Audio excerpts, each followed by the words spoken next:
Hi hello dear students, कैसे हैं आप लोग। उम्मीद करता हूं कि सब अच्छे होंगे। हमारा टॉपिक है बच्चों समरूप त्रिभुज। समरूप त्रिभुज।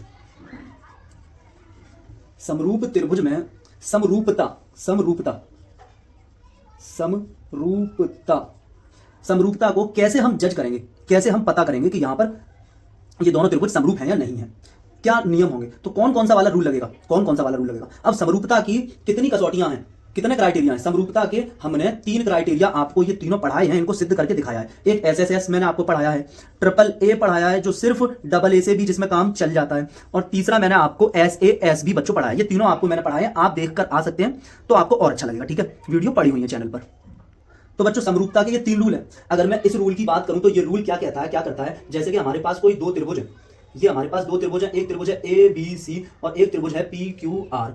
तो बच्चों A B upon P Q, A B upon P Q बराबर हो जाए, अगर दूसरी कोई भुजा ले लो, उसी की संगत भुजा इधर ले लेंगे, तो बच्चों B C upon Q are.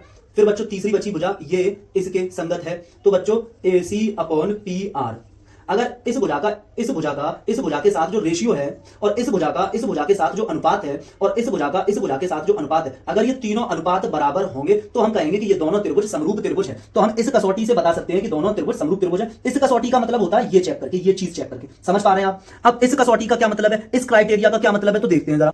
अगर किसी त्रिभुज के अंदर, जैसे एक त्रिभुज ये है और एक त्रिभुज ये है, ये त्रिभुज ए बी सी है, ये पी क्यू आर है, कोई भी नाम दे सकते हैं, इससे कोई फर्क नहीं पड़ता। अगर मैं ये कहूं कि ये वाला एंगल और ये वाला एंगल इक्वल है, ये वाला एंगल और ये वाला एंगल इक्वल है, मैं ये कहूं ये एंगल एक्स है, ये भी एंगल एक्स है, ये वाला एंगल पी है, ये भी एंगल पी है, मैं कहूं ये एंगल वाई है और ये एंगल वाई है, तो आपको 3 एंगल करस्पॉन्डिंग इक्वल दिखाई दे रहे हैं। ये इसके इक्वल है, ये इसके इक्वल है, ये इसके इक्वल है। जब 3 एंगल यहां पर इक्वल है, एंगल ए जो है वो बराबर है एंगल बी के, एंगल बी जो है वो बराबर है एंगल क्यू के, और एंगल सी जो है वो बराबर है एंगल आर के, तब भी हम ये कहेंगे कि ये दोनों जो ट्रायंगल हैं वो समरूप हैं। समरूप है तो समरूप त्रिभुज को हम किस प्रकार सांकेतिक रूप में, सिंबॉलिक फॉर्म में किस प्रकार हम दर्शाते हैं, किस तरह हम शो करेंगे, तो हम इस तरह लिखेंगे कि ट्राइंगल ए बी सी, और ये हो जाएगा हमारा समरूप त्रिभुज, त्रिभुज पी क्यू आर। ये हमारा सांकेत है, सांकेतिक रूप हो गया। सांकेत से हमें, सांकेतिक रूप से हमने ये दर्शा दिया, सांकेतिक रूप, सांकेतिक, ठीक है, सिंबॉलिक फॉर्म, ये सिंबॉलिक, इस सिंबल का यूज करके हमने बता दिया कि ये ट्रायंगल, ये वाला ट्रायंगल और ये वाला ट्रायंगल, दोनों ट्रायंगल कैसे हैं, समरूप त्रिभुज हैं बच्चों। ठीक है, अब बच्चों देखो ये तीसरे वाले की बात करते हैं, इसकी। तो बच्चों एक ट्रायंगल हमारे पास ये है और एक ट्रायंगल हमारे पास ये है बच्चों। ये हमारे पास 3 ट्रायंगल है, ये 2 ट्रायंगल है हमारे पास। तो ये है बच्चों, मैंने इसको नाम दे दिया कि ये ट्रायंगल है ए बी सी और ये है पी क्यू आर। अब मैंने ये कहा कि इस ट्रायंगल में ये वाला एंगल और ये वाला एंगल जो है वो दोनों एंगल हैं बराबर, और इन एंगल, इस एंगल को बनाने वाली जो साइड है वो ये दोनों साइड है, ये साइड है ये वाली। इस एंगल को बनाने वाली भुजा कौन सी है, ये भुजा है। इस एंगल को बनाने वाली, इस एंगल को बनाने वाली ये दोनों भुजाएं हैं। इन दोनों भुजाओं का जो अनुपात है वो बराबर हो जाए, बीच का एंगल सेम हो जाए। ठीक है, इसका और इससे, ठीक है, इसका मतलब ये हुआ कि A B upon P Q बराबर हो जाए A C upon P R के, A C upon P R के, और एंगल ए और एंगल पी भी बराबर हो जाए, angle A equals to angle P हो जाए। तो बच्चों ये, इसको हम बोलते हैं कौन सा, एस ए एस, साइड फिर एंगल फिर side, S A S criteria बोलते हैं। और इनके प्रूफ हम बच्चों आपको करा चुके हैं। अब इनको हम कहते हैं कसौटियां, या हम क्या कहते हैं, क्राइटेरिया। इन 3 क्राइटेरिया से, 1 2 3 क्राइटेरिया से, या 1 2 3 कसौटियों से बच्चों हम पता करेंगे कि क्या जो दिए गए त्रिभुज हैं वो समरूप हैं या नहीं है। होंगे तो बताना है, नहीं होंगे तो नहीं बताना है। सिंबल से, इस सांकेतिक रूप, इस संकेत से हमको बताना होगा। ये हमारा क्वेश्चन है बच्चों। तो बच्चों समरूपता की जांच हम किससे करेंगे, इससे करेंगे, और हम इससे करेंगे, और हम इससे करेंगे। समरूपता की जांच करेंगे बच्चों, हम इससे जज करेंगे इन तीनों से कि समरूप है, सिमिलर है या नहीं है 2 ट्रायंगल। ठीक है, अब बच्चों हमारा जो फर्स्ट क्वेश्चन है 6.3 एक्सरसाइज का, वो आप पढ़ लीजिएगा। आप सबसे पहले वो पढ़ लीजिएगा क्वेश्चन, ठीक है, वो क्वेश्चन आप पढ़ लीजिएगा पहले पूरा। अब देखिए बच्चों क्वेश्चन हम करते हैं, ठीक है, इसको। तो बच्चों क्वेश्चन फर्स्ट का पार्ट फर्स्ट करेंगे बच्चों हम लोग, क्वेश्चन फर्स्ट का पार्ट फर्स्ट करेंगे। 2 ट्रायंगल है हमारे पास, एक ट्रायंगल है ट्रायंगल ए बी सी। इसमें बच्चों ये वाला कोण है 60 का, ये वाला एंगल है 80 का, और ये वाला कोण है बच्चों 40 का। और इसी तरह से बच्चों एक और ट्रायंगल है हमारे पास, इस तरह से एक और ट्रायंगल है। इसमें बच्चों ये है P, ये है वर्टेक्स और ये वर्टेक्स है, ये शीर्ष है R और ये वाला शीर्ष वर्टेक्स है Q। ये जो कोण है बच्चों वो है 60, ये कोण है बच्चों 80 और ये कोण है बच्चों 40। अब बच्चों मैं आपसे ये कह रहा हूं कि हमें ये बताना है कि ये दोनों ट्राइंगल, जो दोनों त्रिभुज हैं, वो समरूप हैं या नहीं है। समरूप हैं तो इसमें कौन सी कसौटी लगी, किस कसौटी से तुमने जांच की? इस वाली कसौटी से आपने जांच किया, या फिर इस क्राइटेरिया से जांच किया, या फिर आपने इस क्राइटेरिया से जांच किया? किससे जांच किया ये भी हमको बताना है। तो बच्चों देखो, अब एंगल P, जो एंगल A है और एंगल P है, दोनों इक्वल है तो हम कहेंगे कि ये दोनों करस्पॉन्डिंग भी हो रही है। इसी तरह एंगल, ठीक है, तो हम लिखते भी चले। तो बच्चों एंगल P जो है, एंगल A जो है वो बच्चों इक्वल है एंगल P के। और इसी तरह बच्चों एंगल जो B है, एंगल B आप देखें, एंगल B 80 का और एंगल Q 80 का, तो एंगल B इक्वल है एंगल Q के। और बच्चों आप देखें ये एंगल C और ये एंगल R, तो बच्चों एंगल C इक्वल है एंगल R के। तो बच्चों ABC और PQR कैसे हो जाएंगे? तीनों कौन से क्राइटेरिया से? इस क्राइटेरिया से, इस समरूपता की जांच से, इस कसौटी से बच्चों हम कह सकते हैं कि त्रिभुज ABC और ABC दोनों, PQR दोनों त्रिभुज कैसे हो गए? सिमिलर हो गए, समरूप हो गए। तो हम इसको यहां पर इस तरह से लिखकर बता देंगे कि ट्राइंगल ABC समरूप हो गया ट्राइंगल PQR के। कौन सी कसौटी लगी? ये वाला, ये रूल लग गया बच्चों। ये जो रूल आपको समझाया, यही रूल लग गया। इसका प्रूफ, इस रूल का प्रूफ भी हम करा चुके हैं बच्चों आपको, ठीक है। अब यहां तक बच्चों आप नोट कर लीजिएगा। तो बच्चों ये हमारा इसी क्वेश्चन नंबर फर्स्ट का सेकंड पार्ट है। अब सेकंड पार्ट है, अब हमें ये चेक करना होगा कि हमारे पास कितने क्राइटेरिया हैं, कितनी कसौटी हैं। तो हमारे पास बच्चों 3 कसौटी हैं। एक तो है बच्चों SSS, एक है बच्चों AAA या डबल A से भी काम चल जाता है, और एक है बच्चों SAS। अब बच्चों यहां पर 3 एंगल तो हमें दिया ही नहीं है, और यहां पर 2 साइड और 1 एंगल, तो एंगल तो कोई भी नहीं दिया। तो ना तो बच्चों ये लगा पाएंगे, ना तो इस कसौटी का इस्तेमाल यूज कर पाएंगे। हम इस कसौटी का इस्तेमाल यूज कर सकते हैं इस क्राइटेरिया का, ठीक है। अब वो कैसे करें कि कौन सी साइड किस साइड के करस्पॉन्डिंग हम लें, ठीक है ना। कौन सी साइड किस साइड के संगत है, कौन सी भुजा किस भुजा के संगत है, ठीक है ना। कोण A कोण P के संगत है या नहीं है, हमें नहीं पता चल पा रहा। अगर दोनों दिए होते तो हम कह देते कि हाँ ये वैल्यू सेम है, तो ये कोण इसके संगत है। बट हमें इस बार ये पता नहीं चल पा रहा कि कौन सी भुजा के संगत है, कौन सा कोण कौन से कोण के संगत है। इन दोनों में से हमें कुछ भी पता नहीं चल पा रहा है बच्चों। तब हम इस कंडीशन में क्या करेंगे? तो बच्चों हम क्या करेंगे कि इस वाले ट्राइंगल का सबसे छोटा साइड, सबसे छोटी भुजा, और इस वाले ट्राइंगल की सबसे छोटी भुजा को कंपेयर कराएंगे। तो इस ट्राइंगल की सबसे छोटी भुजा कौन सी है? AB है, क्योंकि वो 2 है, ये 2 है, ये 3 है, ये 2.5 है, 2.5 है, तो AB सबसे छोटी है। तो बच्चों हम लिखेंगे AB लिख लिया। अब इस वाले ट्राइंगल में सबसे छोटी भुजा कौन सी है? तो वो है बच्चों 4, क्योंकि ये 6, ये 5, ये 4, तो 4 है, और 4 का मतलब हो गई QR। अब बच्चों हम ये रेशियो निकालते हैं, डिवाइड करते हैं। अब वैल्यूज पुट करें तो AB की वैल्यू है बच्चों 2 और बच्चों QR की वैल्यू है 4। अब ये सॉल्व करोगे बच्चों, 2 का डिवाइड ऊपर भी करोगे और 2 का डिवाइड नीचे भी करोगे, तो 2 1 जार 2 और 2 2 जार 4, तो ये बच्चों हो जाएगा 1/2। यहां तक बात समझ आई, ठीक है। एक रेशियो, ये हमने इस भुजा का इस वाली भुजा के साथ रेशियो निकाल लिया, अनुपात निकाल लिया बच्चों। अब सेकंड देखते हैं। अब 2 से बड़ी भुजा, मतलब AB से बड़ी भुजा इस ट्राइंगल में कौन सी है? तो बच्चों हमें दिख रहा है 2.5, वो BC है। तो बच्चों हम लिखेंगे BC। अब बच्चों इस ट्राइंगल में देखें कि PQ यानी कि QR से बड़ी कौन सी है, मतलब 4 से बड़ी कौन सी है? तो 4 से बड़ी है बच्चों 5 का मतलब है बच्चों PR, तो BC अपॉन PR करेंगे बच्चों। तो BC अपॉन PR कितना हो जाएगा? तो BC की वैल्यू है बच्चों 2.5 अपॉन PR की वैल्यू कितनी है बच्चों? वो है वैल्यू 5। तो बच्चों यहां पर हम डिवाइड करेंगे, यहां पे बच्चों हम ये पॉइंट हटाएंगे तो यहां पे 0 बढ़ा लेंगे। अब 25 1 जार 25 और 25 2 जार 50, तो 1/2 बच्चों ये भी आ गया। अब बच्चों एक ही साइड बची, इसमें भी सबसे बड़ी और इसमें भी सबसे बड़ी। इसमें बच्चों सबसे बड़ी है वो है AC, मतलब 3 मतलब AC, तो बच्चों AC अपॉन इसमें है बच्चों PQ, AC upon PQ equals to AC और ये PQ। तो AC के लिए बच्चों हम लिख देंगे 3, AC की वैल्यू 3, PQ की वैल्यू 6, और यहां पर हम इसको जब डिवाइड करेंगे तो 3 1 जार 3 और 3 2 जार 6, तो ये हो जाएगा बच्चों 1/2। तो बच्चों आपको दिख रहा है कि तीनों भुजाओं के जो रेशियो थे, इसका इसके साथ सॉरी बच्चों, और इसका इसके साथ और इसका इसके साथ, तीनों ही इक्वल आ गए। मतलब SSS क्राइटेरिया से, SSS कसौटी से बच्चों ये दोनों के दोनों ट्राइंगल कैसे हो गए? समरूप त्रिभुज हो गए। इसका मतलब हम लिखेंगे ट्राइंगल ABC, ट्राइंगल ABC। तो बच्चों इस AB के करस्पॉन्डिंग संगत कौन थी? इस AB के संगत थी ये, ठीक है ना। तो हम AB, तो यहां पे शुरू करेंगे कहां से? QR से। तो ABC, तो QRP, ठीक है बच्चों। तो बच्चों ये AB हो गया, ये AB हो गया। अब जो तुम्हें सिमिलर लिखना होगा, जो आपको सिमिलर लिखना होगा, मतलब कि एक सेकंड, जो समरूप लिखना होगा वो किसके साथ लिखना होगा? AB। तो इसके हिसाब से बच्चों क्या हो रहा है, यहां पर देखेंगे QR, तो ये हो जाएगा बच्चों QR, ठीक है। अब बची गया सिर्फ P, तो हम लिख देंगे QRP। तो ये बच्चों हमें ऑर्डर भी ध्यान रखना है, मतलब क्रम भी ध्यान रखना है, कौन किसके संगत है, कौन किसके करस्पॉन्डिंग है, इस पर भी ध्यान देते रहना होगा बच्चों। तो यहां पर हमने ये दिखा दिया कि ये दोनों जो ट्राइंगल हैं वो इस वाले क्राइटेरिया से, इस कसौटी से हमने दिखा दिया कि दोनों त्रिभुज कैसे हैं? समरूप हैं बच्चों। अब ये बच्चों फर्स्ट क्वेश्चन का थर्ड पार्ट है, अब ये हमें करना है। तो इसमें क्या करोगे, काम हमें वही करना है जो इससे पहले मैंने समझाया था, ठीक है। तो बात भी वही है कि एंगल तो कोई दिया है नहीं, तो हम साइड वाले एसएसएस से ही देख सकते हैं कि ये दोनों ट्राइंगल समरूप हैं या नहीं है, दोनों त्रिभुज समरूप है या नहीं है। तो हम किस कसौटी पे जांच सकते हैं, वो हम एसएसएस से जांच सकते हैं, ठीक है ना। तो हम देखते हैं सबसे छोटी भुजा इसकी ले और सबसे छोटी भुजा इसकी ले। तो बच्चों सबसे छोटी भुजा जो इसकी हो रही है वो हो रही है एमपी हो रही है। तो एमपी का रेशियो लो, इसकी सबसे छोटी भुजा देख लो। तो इसकी बच्चों सबसे छोटी भुजा हो रही है ईडी डी एक ही बात होती है, ई और डी। अब वैल्यूज पुट कर लो, तो एमपी की वैल्यू 2 लगा दो और ईडी की वैल्यू बच्चों 4 लगा दो।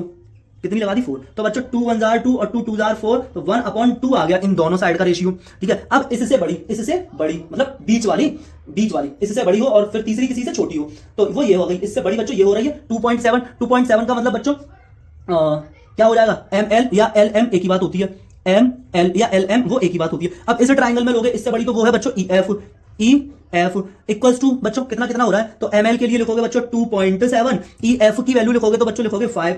यहां बच्चों क्या कर सकते हो, पॉइंट हटाओगे तो यहां 0 हो जाएगा, तो बच्चों ये हो रहा है आपका 27/50, जो कि इसके इक्वल नहीं है। ये दो साइड का ही इक्वल नहीं है, जबकि होना चाहिए तीनों साइड का रेशियो इक्वल, ठीक है ना। यहां पर इन दो का और इन दो का ही सेम नहीं है, तो अब बल्कि अभी रह गई है 2 और साइड। तो अब जब इन दो का ही सेम नहीं है तो तीसरे से हमें कोई मतलब भी नहीं है, ठीक है ना। हाँ, इन दो साइड का रेशियो मतलब इन दो साइड का रेशियो और इन दो साइड का रेशियो ही इक्वल नहीं आया, तो हम ये कह सकते हैं कि दोनों ट्राइंगल जो है वो सिमिलर नहीं है, क्योंकि रेशियो तो बराबर आना चाहिए, अनुपात तो बराबर आना चाहिए। तो हम कह देंगे कि ये दोनों त्रिभुज समरूप त्रिभुज नहीं है। तसल्ली के लिए हम तीसरा वाला भी चलो निकाल देते हैं। तो तीसरी सबसे बड़ी इसमें कौन है, पीएल है या एलपी कह दो, पीएल, ठीक है, पीएल। और इसमें सबसे बड़ी है बच्चों डीएफ, तो वैल्यू पुट करो, डी पीएल या एलपी की जो वैल्यू है वो है बच्चों 3 और डीएफ या एफडी कह दो उसको, वो है 6। तो 3 1 3 और 3 2 6, 1/2। हालांकि ये दोनों इक्वल आ गए रेशियो, ये दोनों इक्वल आ गए, ये भी 1/2 आ गया, ये भी 1/2 आ गया, लेकिन ये तो 1/2 नहीं है। इसका मतलब हम ये कहेंगे कि ये दोनों त्रिभुज जो है वो समरूप त्रिभुज नहीं है। हम यहां पर यही लाइन लिख के दिखा देंगे, हम लिखेंगे कि एल एम पी और डीईएफ समरूप त्रिभुज नहीं है बच्चों, ठीक है। अब बच्चों ये हमारा पहले वाले क्वेश्चन का 4th नंबर पार्ट है, ठीक है। हाँ, अब बच्चों क्या करना है देखते हैं। तो बच्चों यहां पर 2 साइड हमें गिवन है, 2 साइड हमें दी हुई है, 2 साइड दी हुई है और दोनों साइड के ही बीच का एंगल यहां है, दोनों साइड के ही बीच में एंगल हमारे यहां दिया हुआ है। इसका मतलब बच्चों ये होगा कि 2 साइड और एक एंगल दिया है, तो यहां एस क्राइटेरिया मतलब कसौटी से हम चेक कर सकते हैं। अब हम ये कह सकते हैं कि एंगल पहले हम देख लें कि एंगल कौन सा इक्वल है। अगर एंगल की बात कर ली जाए तो एंगल बच्चों कौन सा इक्वल है, एंगल बच्चों एम जो है वो है किसके इक्वल, वो है बच्चों एंगल क्यू के इक्वल, वो है बच्चों एंगल क्यू के equal, angle M angle Q के इक्वल, ठीक है, ओके। अब बच्चों ये जो एंगल है ये जिन साइड के बीच में फंसा हुआ है, जिन 2 साइड से बना हुआ है, उन 2 साइड में सबसे छोटी साइड इसकी ले लो और सबसे छोटी साइड इसकी ले लो और रेशियो देख लो। तो सबसे छोटी साइड इसकी है बच्चों एम एन, तो हमने लिया एम एन अपॉन इसकी सबसे छोटी साइड किसमें देखना है, ठीक है ना, वही मैंने अभी बताई ना बात। ये जो एंगल बीच में है ये जिन 2 साइड से मिलकर बना हुआ है, यहां ये जो एंगल बीच में है ये जिन 2 साइड से मिलकर बना हुआ है उसमें से हमें छोटी वाली साइड का छोटी साइड से रेशियो ले लेना है, छोटी साइड का छोटी साइड से रेशियो ले लेना है। तो फिर इधर छोटी साइड हो रही है बच्चों पी क्यू, ओके। तो वो बच्चों कितना है, अब वैल्यू पुट करोगे तो 2.5 है, 2.5 है और नीचे बच्चों आप देखोगे इधर वैल्यू पुट करोगे पी क्यू की, तो ये बच्चों 5 है। यहां बच्चों ये पॉइंट हटाओगे तो यहां 0 आ जाएगा, तो ये आपके सामने हुआ 25/50। 25 के टेबल में ये दोनों आ जाते हैं, 25 1 जार और 25 2 जार, तो बच्चों 1/2 रेशियो आ गया, M N upon P Q बच्चों 1/2 आ गया, ठीक है। तो बच्चों वो जो एंगल जिन 2 साइड के बीच में है या जिन 2 साइड से मिलकर बना है, अब उसमें एक साइड रह गई, ठीक है ना। इसमें कौन सी रह गई, इस वाले ट्रायंगल में ये रह गई एम एल, तो अब दूसरी वाली ले लेते हैं, तो ये हो जाती है बच्चों हमारे सामने एम एल। इसमें बच्चों कौन सी रह गई, क्यू आर रह गई, तो ये हुआ क्यू आर इक्वल्स टू, तो एम एल की वैल्यू पुट करोगे तो 5 और क्यू आर का मान पुट करोगे तो बच्चों 10 और 5 की टेबल में ये दोनों आ जाते हैं, 5 1 5 5 2 10, तो बच्चों 1/2 ये भी हो रहा है। तो रेशियो बच्चों यहां पर इक्वल है और एंगल भी इक्वल है वो, ठीक है ना। तो बच्चों यहां पर ऐसे से ये दोनों ट्रायंगल कैसे हो जाएंगे, सिमिलर हो जाएंगे। लेकिन अब वो लिखने का भी हमारा पैटर्न रहता है, वो पैटर्न भी हमें देखना होगा बच्चों, ठीक है। तो बच्चों जो रेशियो इक्वल थे वो हम लिख देते हैं यहां पर, M N upon P Q equals to M L upon Q R, ठीक है। तो बच्चों हमें ये पता है कि एंगल एम और एंगल क्यू बराबर है, तो ये दोनों तो बच्चों करस्पॉन्डिंग हो गए। तो उस वाले ट्रायंगल में त्रिभुज एम, ठीक है, फिर आएगा, ठीक है, सिमिलर होगा, तो बच्चों त्रिभुज क्यू। अब बच्चों यहां पे देखो कि एम एन और ये पी क्यू, ठीक है, तो एम एन ये देखो एम एन पी क्यू, तो एम के बाद फिर एन क्या होना चाहिए, एम एन होना चाहिए इधर, और इधर बच्चों क्यू पी या पी क्यू एक ही बात है, तो क्यू पी कर दिया बच्चों। अब बच्चों ये M L upon Q R बनाना होगा, ठीक है। हाँ, तो ये दोनों हो जाते हैं और फिर इसका और इसका हो जाता है, इसका और इसका हो जाता है रेशियो, ठीक है। तो यहां पर फिर एल हो जाएगा और यहां पर बच्चों कौन सा बच जाएगा, क्यू पी आर हो जाएगा, ठीक है। तो एम एन यहां पे देखो M N upon P Q, तो M M N upon P Q या क्यू पी, ठीक है। फिर बच्चों ये हो रहा है ये M L upon Q R, M L ये एम एल है, ये देखें इसमें एम एल और फिर अपॉन क्यू आर, तो ये क्यू आर है बच्चों। इसका मतलब हमने ऑर्डर सही ले लिया है, ठीक है ना। ऑर्डर सही का मतलब है कि करस्पॉन्डिंग साइड होनी चाहिए, संगत भुजा होनी चाहिए, यहां पर लिखते टाइम संगत भुजा होनी चाहिए। यहां लिखने से इतना फर्क नहीं भी पड़ेगा, लेकिन फिर आगे क्वेश्चन करने में प्रॉब्लम होगी। तो बच्चों ये दोनों जो त्रिभुज हैं वो दोनों कैसे हो जाएंगे, समरूप त्रिभुज हो जाएंगे बच्चों। और क्वेश्चन में हमसे यही तो पूछा कि अगर समरूप है तो फिर साइन बताओ लगाकर, ठीक है ना, सांकेतिक प्रदर्शन कीजिए। सांकेतिक प्रदर्शन मतलब सिंबॉलिक फॉर्म, तो हमने कर दिया ये। अब ये बच्चों पहले क्वेश्चन का फिफ्थ पार्ट है। अब इसमें भी बच्चों वही हमारे पास तीन कसौटी, तीन क्राइटेरिया हैं जिनसे हम चेक कर सकते हैं कि ये दोनों ट्राइंगल सिमिलर हैं या नहीं है।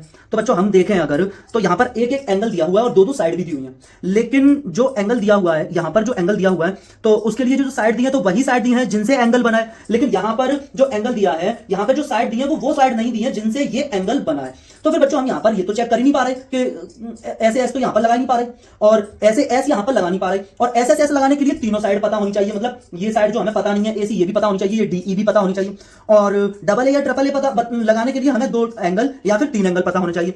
तो फिर बच्चों हम यहाँ पे कह देंगे कि ये दोनों ट्राइंगल जो हैं वो सिमिलर है नहीं, क्योंकि हमें इसके बारे में कुछ इन्फॉर्मेशन नहीं है। अगर हमें इसके बारे में इन्फॉर्मेशन होती है, ये 80 यहाँ होता तो हम कह सकते थे, कुछ कोशिश भी करते आगे। तो ये बात आपकी समझ में आई होगी। इसके बारे में हम इसी तरह डायरेक्ट बोल देंगे कि ये दोनों ट्राइंगल बच्चों सिमिलर नहीं है, ठीक है। दोनों त्रिभुज समरूप त्रिभुज नहीं है बच्चों।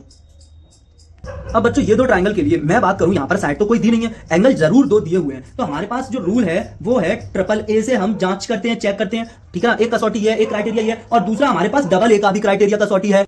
तो बच्चों इसको लगाने के लिए तीन एंगल पता होना चाहिए, ठीक है, और इसको लगाने चाहिए दो एंगल पता होना चाहिए, और दोनों एंगल इक्वल होने चाहिए। अब दो एंगल तो यहां पर है बच्चों, लेकिन दोनों एंगल तो इक्वल नहीं है। सिर्फ ये एंगल जो एंगल क्यू है वो एंगल ई के इक्वल है, बाकी एंगल डी एंगल आर के इक्वल नहीं है। लेकिन बच्चों यहां पर हम एंगल सम प्रॉपर्टी से हम यहां पर तीनों कोण निकाल सकते हैं, ठीक है ना। हाँ, त्रिभुज के कोणों का सम का वो लगाकर। तो बच्चों हम क्या करेंगे, यहां पर ये कोण अगर 70 है, ये कोण 80 है, त्रिभुज के तीनों कोणों का योग बच्चों 180 अंश होता है। तो बच्चों इस कोण की वैल्यू कितनी हो जाएगी बच्चों, यहां पर इसकी वैल्यू फिर 30 हो जाएगी। अब इन तीनों का कोण का योग करोगे तो बच्चों 180 हो जाएगा। इसी तरह बच्चों यहां पर 80 और 30 और 70 अगर मिला दोगे तो बच्चों इसका भी 180 हो जाएगा। अब बच्चों हम कह सकते हैं कि यहां पर कोण बराबर है। यहां पर कौन सा कोण किस कोण के बराबर है, तो बच्चों हम बात करेंगे कि जो कोण डी है वो कोण पी के बराबर है, ठीक है बच्चों। हाँ, तो बच्चों हम लिख देंगे कोण डी इक्वल्स टू कोण पी। अब बच्चों हम कहेंगे कि जो कोण ई है वो कोण क्यू के बराबर है, तो कोण ई बराबर कोण क्यू। फिर बच्चों कोण एंगल एफ जो है वो एंगल आर के इक्वल है, तो D E F triangle D E F जो होगा वो बराबर हो जाएगा त्रिभुज पी क्यू आर के। तो बच्चों ये बराबर, सॉरी बच्चों, सिमिलर हो जाएंगे, समरूप। दोनों त्रिभुज कैसे हो जाएंगे, समरूप हो जाएंगे। ये हो गए समरूप।